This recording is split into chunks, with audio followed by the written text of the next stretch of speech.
¿Qué panista, ex colaborador de García Luna? Se da a conocer el día de ayer, Ricardo Márquez Blas, el trabajador de Norma Piña en la Suprema Corte, fue detenido por la Policía de Investigación por abusar de una mujer ahí en la corte, una subordinada.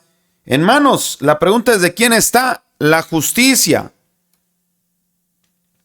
Además, este vato llegó ganando más que el presidente López Obrador en su momento.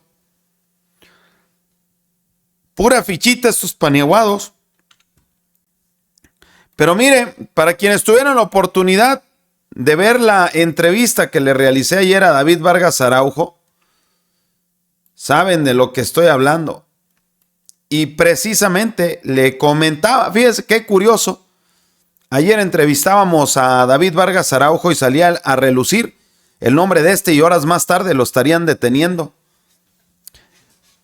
Qué bueno que ha salido esta información que complementa pues esta parte importante que nos compartía David Vargas Araujo de este depravado. Norma Piña encargó la administración, seguridad y logística de la Suprema Corte a Ricardo Márquez Blas, ex colaborador de García Luna. Ricardo Márquez fue muy cercano a Cárdenas Palomino en esta absurda guerra de Calderón y el grupo de Sinaloa. Ricardo Márquez Blas era parte de la logística en aquel entonces con García Luna dentro de la Policía Federal. Y yo lo comento porque cuando nosotros queríamos meter alguna prueba, tenías que ver, y lo tratamos de buscar con las familias nos metían los documentos, tenías que ver la estructura de la Policía Federal. Y en aquel entonces, ahí salía el nombre de este Ricardo Márquez Blas, como parte de la Policía Federal.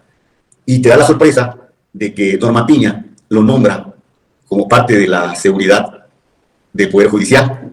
Pero la lectura que le podemos dar es porque es recomendado por Cárdenas Palomino. Es una verdadera porquería todo esto que hicieron, que están haciendo. Fíjese nada más, pagos de favores ahí de Norma Piña a los patrones. Porque Cárdenas Palomino era excuñado de Castillejos. Castillejos fue responsable de la asesoría jurídica de Peña Nieto.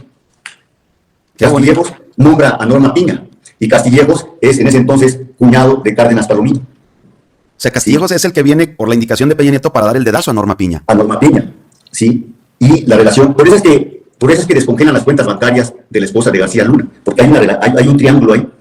Y también Cárdenas Palomino, no sé si recuerdas tú, hace 2 o 3 años, el suegro de Cárdenas Palomino también quieren que se le descongelen las cuentas, cosa que no se pudo. Pero Norma Piña estaba por descongelar las cuentas del suegro de Cárdenas Palomino.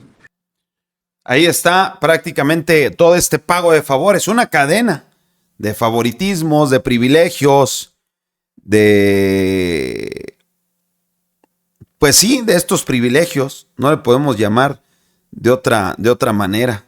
Ahí está en la voz de David Vargas Araujo, quien estuvo preso político. ¿Existe algún secreto? A raíz de aquellas manifestaciones de los maestros. 5 años, 7 meses detenido. Fue de los primeros liberados con el gobierno de López Obrador, de estos presos políticos que estaban, ¿no?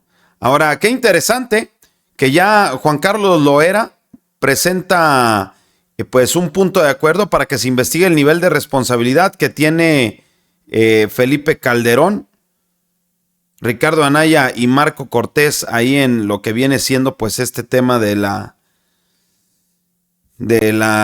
involucramiento que podría resultar tener con el tema García Luna.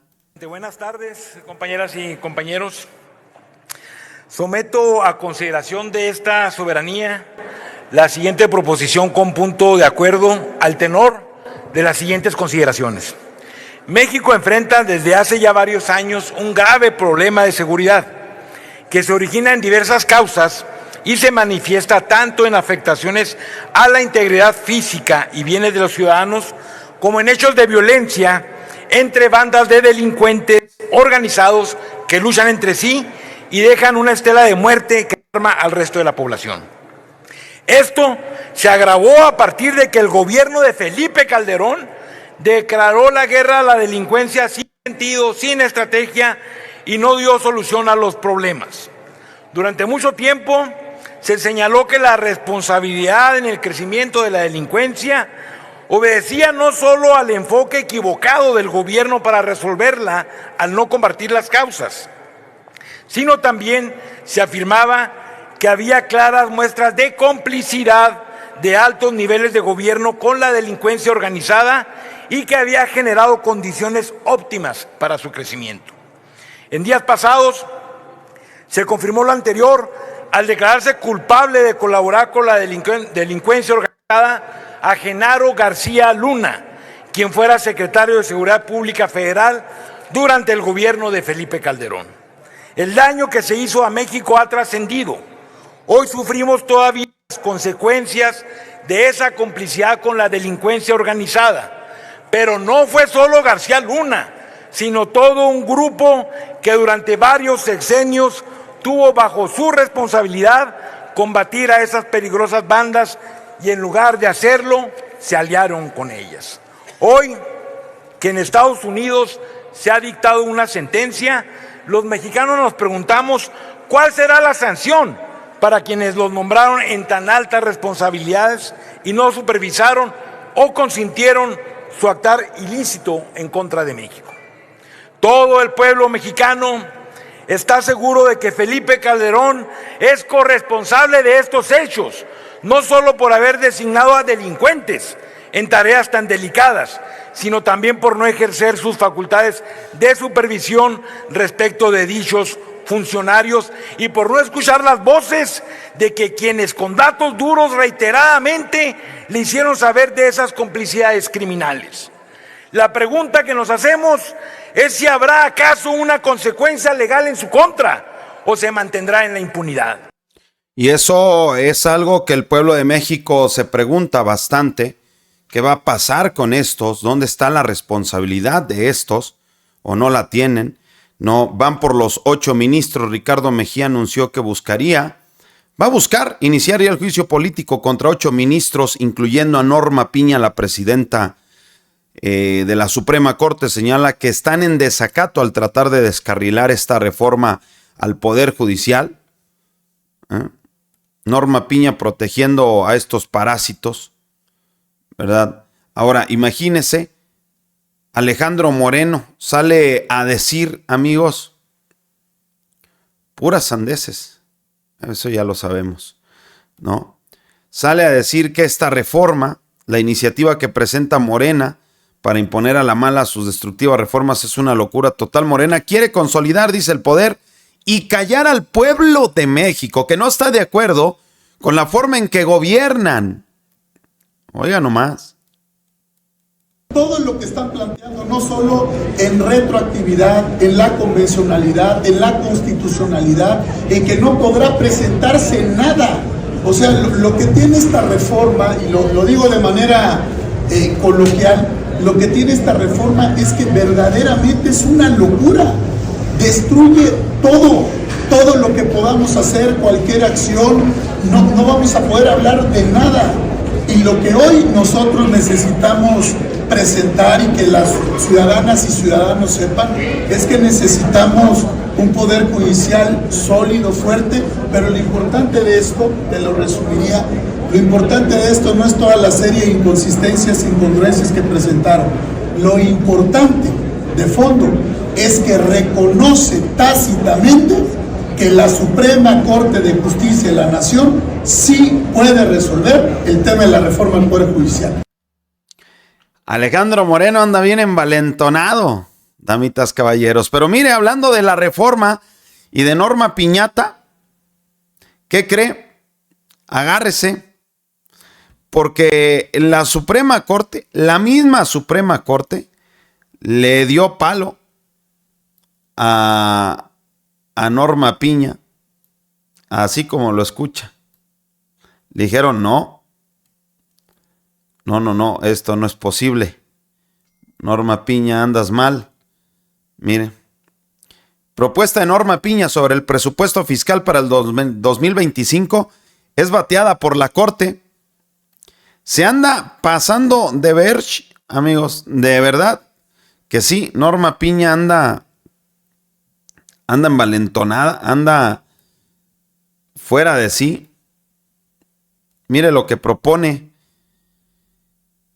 En solo un rubro, que se llama proyectos de este año 2024, tuvo un presupuesto de 57.6 millones, pero para el siguiente año, Norma Piña propone 104.6 millones de pesos.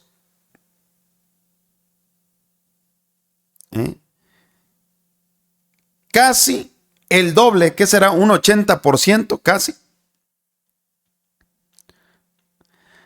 En general, todo el Consejo de la Judicatura, toda la Suprema, obtuvo de presupuesto para el 2024, Consejo de la Judicatura, todo esto, como 74 mil millones de pesos. ¿Cuánto va a querer para este año 2025?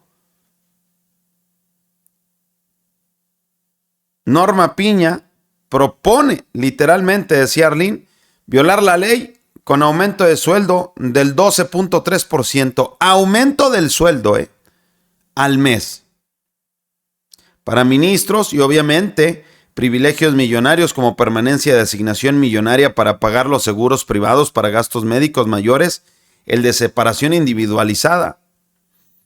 Y aquí están todos los documentos para que luego no digan con que esos youtubers bien mentirosos, nomás puro chisme como Pati Chismoy. No, ahí está, todas las solicitudes. El presupuesto también contempla un aumento del 8.2% en el gasto operativo y un incremento del 74.9% en el rubro de proyectos. Mire, ahí le decía, casi el 80%. Esta disparidad, sin una justificación clara, levanta serias dudas sobre la administración de los recursos en el Poder Judicial. Lo más alarmante, amigos, de todo esto es la omisión de cualquier previsión sobre la reforma judicial impulsada por el gobierno federal. Se dejó fuera la suspensión de fideicomisos, la reducción de sueldos para que no excedan el del presidente de la República y otras medidas que buscan hacer, pues obviamente, un movimiento más justo. La ministra Norma Piña propuso aumentar salarios en respuesta a la inflación. El Poder Judicial se resiste a los cambios que buscan reducir la opulencia en el manejo de sus recursos. No, al contrario. Ella dice, no, hoy hay inflación, también necesitamos un aumentito porque los 700,000 que ganamos al mes no nos alcanza. Estamos como cualquier mortal sufriendo los estragos de la inflación. ¡Ay, nanita, qué fuerte! Amigos, amigas, esta parte, regáleme su comentario por favor en la cajita, las opiniones. ¿Está de acuerdo usted en que se les dé el aumento del 12% a los ministros?